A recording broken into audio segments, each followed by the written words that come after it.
అవినాష్, చెప్పుమ్మా. దగ్గరలో ఉన్న మెడ్ప్లస్ కు వెళ్ళి మెడ్ప్లస్ బ్రాండ్ మెడిసిన్స్ అని అడిగి కొనుక్కునరా. అక్కడ 50 to 80% తగ్గింపుకు వస్తుంది. మీరు తీసుకునే అదే మందులు, అదే నాణ్యమైన మందులు, కానీ సగం ధరకే. గారు నమస్తే అండి. మేడం నమస్తే మేడం. అయితే విన్నారు కదా, వెంకటేశ్వర రెడ్డి గారు మాట్లాడుతున్నారు. అంటే వాళ్ళు ఎక్కడ ప్రశ్నిస్తారో అని భయపడి మీరు రానివ్వకుండా చేసేశారు. పిఎస్సి చైర్మన్ కూడా మీరే తీసేసుకున్నారు. అసలు కూటమిలో భాగస్వామిగా ఉన్న మీరు పిఎస్సి చైర్మన్ తీసుకుంటున్నారని మేము విన్నాము. అఫీషియల్గా ఇంకా అనౌన్స్ చేయలేదు. ఇది ఎంతవరకు కరెక్ట్ అండి? మేడం, ముందుగా నాకు అవకాశం ఇచ్చిన స్వతంత్ర టీవీ యాజమాన్యానికి, అలాగే మీకు ప్యానెల్లో ఉన్నటువంటి నాయకులందరూ కూడా గుడ్ ఈవినింగ్ చెప్తూ, మేడం ఇప్పుడు వైఎస్ఆర్సీపీ వాళ్ళు డెఫినెట్ గా మనం ఇదేలాగా 5 సంవత్సరాలు వైఎస్ఆర్సీపీ వాళ్ళు ఎవరిని డిబేట్కి పిలిచినా వాళ్ళ అసెంబ్లీకి రారు, ఇదే విధంగా మాట్లాడుతూనే ఉంటారు. మేము తిరిగి మా పార్టీకి మేము మాట్లాడుతూనే ఉండిపోతాం. సో ఇది కంటిన్యూ ప్రాసెస్ గా ఇంకొక 5 సంవత్సరాలు మనం వినాల్సిందే. ఇదే టేప్ రికార్డ్ ని వింటానే ఉండాల్సిందే. ఇంకా మనకు తప్పదు, ఎందుకంటే జగన్మోహన్ రెడ్డి గారు రారు కాబట్టి మనకు తప్పదు. ఇప్పుడు చూద్దాం. సో ఇంతసేపు సురేంద్ర నాయుడు అన్న గారు మాట్లాడారు, అలాగే మన వైసీపీ నాయకులు కూడా మాట్లాడారు. కాబట్టి టెక్నికల్ పాసిబిలిటీస్ గురించి నేను మాట్లాడతాను. మేడం, ఇప్పుడు మీకు జాతి రత్నాలు సినిమాలో హీరోయిన్ వాళ్ళ హీరోల కోసము కోర్టులో వెళ్ళి వాదించడం స్టార్ట్ చేస్తుంది. బ్రహ్మానందం సార్ బెయిల్ ఇచ్చేయండి సార్, బెయిల్ ఇచ్చేయండి సార్, పర్లేదు సార్, బెయిల్ ఇచ్చేయండి సార్ అంటే మీకు అర్థమయ్యేది సార్, పర్లేదు. బ్రహ్మానందం పిలిచి ఏంటమ్మా చదువుకోవచ్చినావా లేదా అంటే, సుహాసిని లాయర్ సుహాసిని సినిమా చూసుకొచ్చినాడు సార్ అని చెప్తుంది. అలా కాదమ్మా చదువుకోరాపమ్మా అని చెప్తారు. సో అలాగా వైసీపీ వాళ్ళు వచ్చేసి ప్రతిపక్ష హోదా ఇచ్చేసేయండి, పిఎస్సి చైర్మన్ ఇచ్చేసేయండి, మేము నామినేషన్ ఇచ్చినామంటే నాకు ఎగ్జాక్ట్లీ ఆ సినిమాలో హీరోయినే గుర్తొచ్చింది చెప్పాలి అంటే. ఎక్కడున్నా మేడం, 5 సంవత్సరాల్లో వైఎస్ఆర్సీపీ ప్రభుత్వం పరిపాలించి జగన్మోహన్ రెడ్డి గారు ముఖ్యమంత్రిగా పనిచేశారు, పెద్దిరెడ్డి రామచంద్ర గారి వాళ్ళు మినిస్టర్ గా పనిచేశారు. ఆయన రాజకీయ జీవితం ఎంత కాలం, ఎన్ని సంవత్సరాలుగా ఆయన సీనియర్ నాయకుడు, ఎంత నాలెడ్జ్ పెట్టుకొని ఇంత మంది ఈ రోజు అరే అసలు మన పిఎస్సి చైర్మన్ ఎలిజిబిలిటీ మనకు ఉందా? ఫస్ట్ ఆఫ్ ఆల్ అసలు మన నామినేషన్ అని మనకు ఎలిజిబిలిటీ ఉందా? అసలు actually assembly book rules record ప్రకారం ఏం చెప్తుంది? లెట్ మీ నాకు ఒక 3 minutes టైం కూడా, ఎందుకంటే ద బెస్ట్ కంటెంట్ ఎవరు నేను చెప్తాను చూడండి. ఇప్పుడు మనకు ఇండియన్ కాన్స్టిట్యూషన్ ప్రకారం ఆర్టికల్ 208 ప్రకారం ప్రతి రాష్ట్రానికి కూడా వాళ్ళ యొక్క స్టేట్ లో సంబంధించినటువంటి ఆ యొక్క అసెంబ్లీకి సంబంధించిన ప్రొసీజర్స్ ని మార్చుకునే హక్కు మన రాజ్యాంగం ప్రకారం 208 ఆర్టికల్ ప్రకారం ఇచ్చి ఉంటుంది.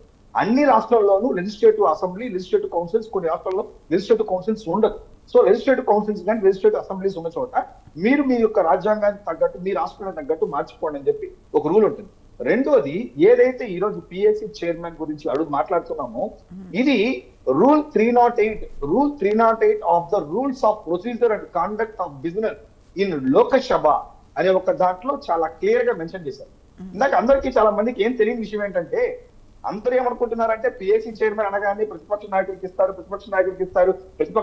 ఇస్తారు అనేసి మనం క్యాజువల్ గా మనం చెప్పుకుంటున్నాం.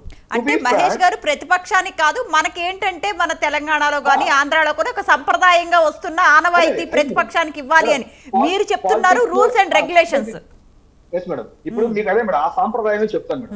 మీకు 1950 నుండి 1966 వరకు కూడా, 1950 నుండి after the formation of Indian independence వచ్చిన తర్వాత కూడా 1950 నుంచి 1965 వరకు, 66 వరకు అక్కడి వరకు ఎవరున్నారు అంటే, ఎవరైతే రూలింగ్ పార్టీలో ఉన్నటువంటి సీనియర్ లీడర్ కూడా పిఎస్సి చైర్మన్ గా చేయడం జరిగింది భారతదేశం.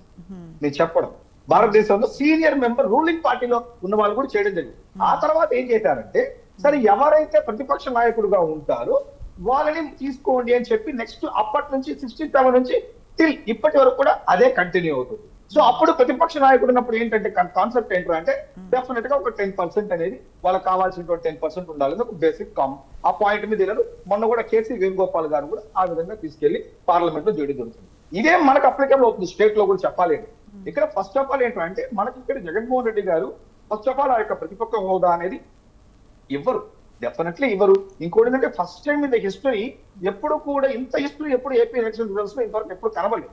ఎందుకంటే లాస్ట్ టైం కూడా 53 సీట్స్ వచ్చింది, తెలుగుదేశానికి ప్రతిపక్ష హోదా ఆటోమేటిక్ కలిగింది. అంతకుముందు కూడా పెద్ద పెద్ద నంబర్స్ ఉన్నప్పుడు కూడా ప్రతిపక్ష హోదా కావాల్సిన నంబర్స్ ఉంది. ఈసారి అన్ఫార్చునేట్ ఎవరు ఎక్స్పెక్ట్ చేయనంత నంబరు అసలు వాళ్ళ లెక్క ప్రకారం మాకు అందరి కూటమికి 0 అవుతుంది, వై నాట్ 175 వెళ్ళారు చెప్పాలంటే. బట్ లక్కీలీ రివర్స్ అవడం వల్ల 164 11 పడింది. సో కాబట్టి టెక్నికల్ ఎలిమెంట్స్ ప్రకారం ఈరోజు తీసుకున్నట్టయితే డెఫినెట్ కూడా వాళ్ళకి పాసిబిలిటీ లేదు. ఈ విషయం పెద్దిరెడ్డి రామచంద్రరెడ్డి గారికి కూడా తెలుసు, ఈ విషయం జగన్మోహన్ రెడ్డి గారికి కూడా తెలుసు. కాకపోతే రాష్ట్రంలో ఏదో ఒక చర్చ జరగాల, ప్రజలు ఇంకే విషయాలు మాట్లాడుకోకూడదు, మాకు పిఎస్సి చైర్మన్ కూడా ఇవ్వలేదని చెప్పి రోడ్ల మీద వచ్చి పడి ఏడవాలా, దీనేదో జనాలంతా కూడా పాపం దాన్ని కూడా ఇవ్వకుంటామని తొక్కేశారని చెప్పి ప్రజలు అనుకోవాలి.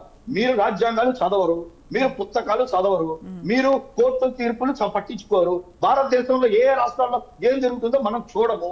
అసలు ఆర్టికల్స్ ప్రకారం రాజ్యాంగం ప్రకారం రూల్ బుక్స్ అనేది ఎందుకు ఉంటుంది అసెంబ్లీ రూల్ బుక్స్? ఇప్పుడు నిజంగానే అసెంబ్లీ రూల్ బుక్స్ ఫాలో అవుతే, ఇప్పుడు ఇంతసేపు రూల్ బుక్ అని ఫాలో అయితే డెఫినెట్లీ మీరు స్పీకర్ గారి మీద మీరు స్పీకర్ గారి మీద చర్యలు తీసుకోవచ్చు. Really he violate the rule. ఆ రూల్ మారినప్పుడు ఎందుకు మన ప్రతిపక్ష హోదా అయినప్పుడు వీళ్ళు కోర్టుకి వెళ్ళారు కదా, ఏం చెప్పారు కోర్టు? ఇది ఆ యొక్క స్పీకర్ పరిధిలో వచ్చే అంశం, అక్కడ నుంచి అడ్మినిస్ట్రేషన్ పరిధిలో వచ్చే అంశం. అంతేకాని ఏది పడితే వచ్చి ఎలా పడితే వచ్చి ఇంకొక 5 సంవత్సరాలు ఇలాగే వాళ్ళు ఇలా పనికి రాని విషయాలు గత సంవత్సరాలు మాట్లాడబట్టే ఆ 11 సీట్లు వచ్చాయి. ఇప్పుడు ఈ హోదాలో ఉండి ఇప్పుడు ఇలా మాట్లాడినారంటే ఫ్యూచర్ లో అది కూడా రాదు. ఇప్పటికన్నా కరెక్ట్ రోల్ ప్లే. ఇంకా when comes to the part మా టర్న్కి వచ్చినప్పుడు మీరు జనసేన పార్టీకి ఇచ్చారు అన్నారు. నేను అదే అంటున్నా, గతంలో కూడా చాలా సీనియర్ లీడర్స్ ని మీరు ఇంకొకటి ఏంటంటే ఇంకా బిఫోర్ 1950 ఏంట్రా అంటే ఫైనాన్స్ మినిస్టర్స్ ని కూడా తీసుకొచ్చి పెట్టడం జరిగింది. అంటే ఎవరైతే కొంచెం అకౌంటబిలిటీగా ఉంటారో, ఎవరైతే దాని మీద పట్టుగా ఉంటారో అలాంటి మీద, అంటే 1950లో చూడండి ఎలాంటి వాళ్ళని తీసుకొచ్చారు, అధికారంలో ఉన్న వాళ్ళని కూడా తీసుకొచ్చారు, ఫైనాన్స్ మినిస్టర్స్ తీసుకొచ్చారు, సీనియర్ లీడర్స్ తీసుకొచ్చారు. అంటే ఏంటంటే దేశం సరైన వాళ్ళ చేతులు ఆపోజిట్ లో ఉంటే లెక్కలు బాగా బయట వస్తే తద్వారా ఇది పిఎస్సి చైర్మన్ అనేది చాలా అద్భుతమైన పోస్ట్.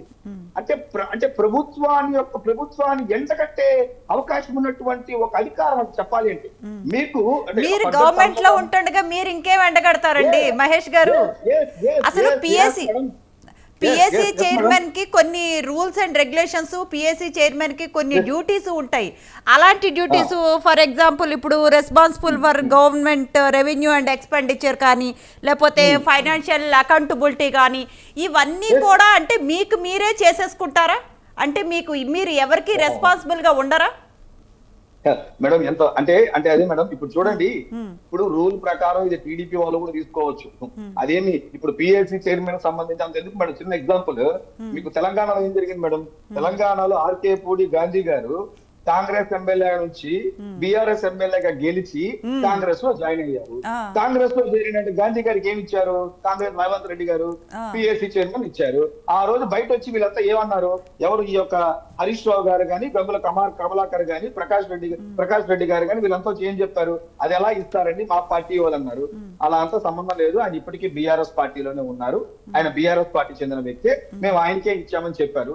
దాని మీద ఏం జరిగింది మేడం? ఫర్దర్ గా దాని మీద ఏం జరిగింది అంటే నేను చెప్పడం ఏంటంటే, మీరు చూస్తారు జనసేనకి పిఎస్సి ఇవ్వడం వల్ల ఫ్యూచర్ లో క్వశ్చనింగ్ అనేది, అకౌంటబిలిటీ అనేది ఎలా ఉంటుందో మీరు చూడబోతారు. సో ఆ యొక్క ఛాన్స్ జనసేనకి ఇవ్వడము చంద్రబాబు నాయుడు గారికి నేను కృతజ్ఞతలు తెలియజేసుకుంటున్నాను. ఎందుకంటే సరైన ప్రతిపక్షం లేదు ఆంధ్ర రాష్ట్రంలో, సరిగ్గా ప్రశ్నించే వాళ్ళు లేరు. నిజానికి మంచి డిబేట్స్ జరగాలి, ఎక్కడో కూర్చొని రూముల్లో కూర్చొని ఎడిటింగ్ వీడియోలు వేసుకుంటా ఆ డేటా ఈ డేటా అని పిచ్చి మాటలు కాదు మేడం. రైట్ మహేష్ గారు, I get back to you. ఒక్కసారి వీరశేఖర్ గారితో మాట్లాడదాం. శేఖర్ గారు, శేఖర్ గారు, ఇప్పుడు పిఎస్సి చైర్మన్ జనసేనకి కనుక దక్కితే అంటే ఇంకా ఇప్పుడు రెవెన్యూ కానీ, ఇవన్నీ అకౌంటబిలిటీ కానీ, ఇప్పుడు ఫైనాన్షియల్ ఇవన్నీ కానీ, సబ్మిషన్ కానీ అన్నీ వాళ్ళకి ఇష్టానుసారంగా వాళ్ళే గవర్నమెంట్లో ఉండి అంటే వాళ్ళకి ఇంకా ఎవరు అడిగే వాళ్ళు ఉండరు కదండి. ఖచ్చితంగా మనం పబ్లిక్ అడుగుతారు madam. The name itself Public Accounts Committee. It's not a political account committee. Public 5 years తర్వాత అడుగుతారండి మహేష్ గారు. పబ్లిక్ 5 years వరకు ఇంకా ఎలా రేస్ చేయాలో కూడా తెలియదు. ఇంకా తీసుకోలేదు, మీరు అప్పుడే స్టార్ట్ చేశారు. ఇది మాకు కావాలి. అదే ఇంకా అఫీషియల్ అనౌన్స్మెంట్ రాలేదు. రైట్.